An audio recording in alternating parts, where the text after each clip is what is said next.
ये भूमि देवी का पुत्र था, जिसे भौमासुर भी कहा जाता था। ये नरकासुर विभिन्न देश के राजाओं को जीत करके उनकी कन्याओं का हरण कर लेता था और लाकर जेल में डाल देता था। उसने विचार किया था, जब 20,000 कन्याएं हो जाएंगी, राजकन्याएं, तो सबके साथ में इकट्ठे विवाह करूंगा।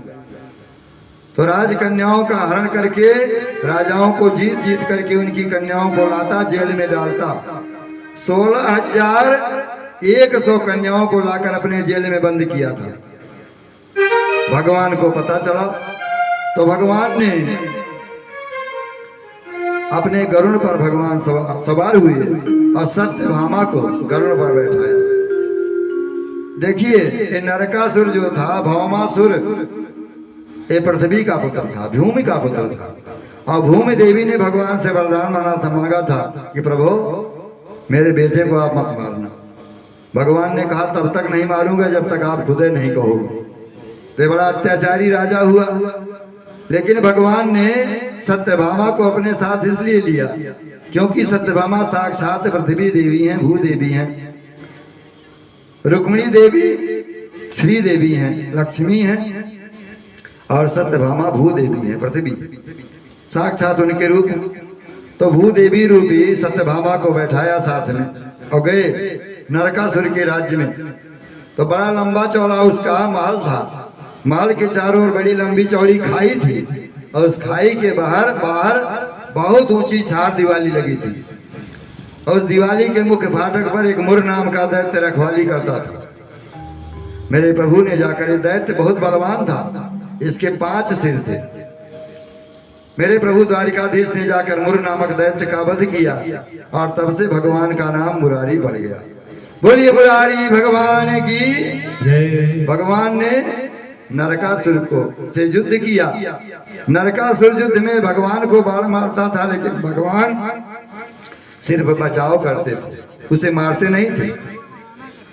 इस प्रकार देख करके उनकी जो पटरानी थी, साथ में बैठी हुई थी, उन्होंने कहा प्रभु आप इस दुष्ट को मार क्यों नहीं देते हो।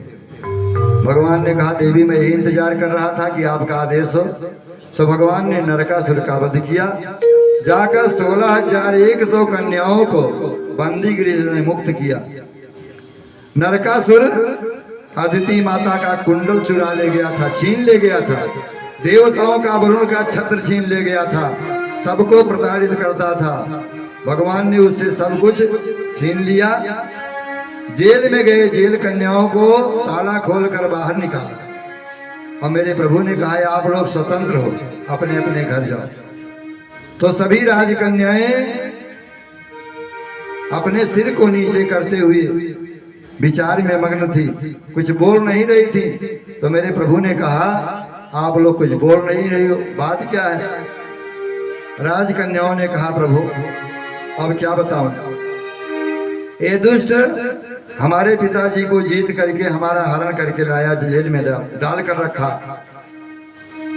अब अगर हम वापस यहाँ से जाएंगी अपने मायके तो पिताजी भी हमको स्वीकार नहीं करेंगे और दूसरा कोई राजा हमारे साथ विवाह भी नहीं करेगा, क्योंकि सब यही कहेंगे कि ये तो नरकासुर इसको अपने जेल में रखा था ले जाकर के।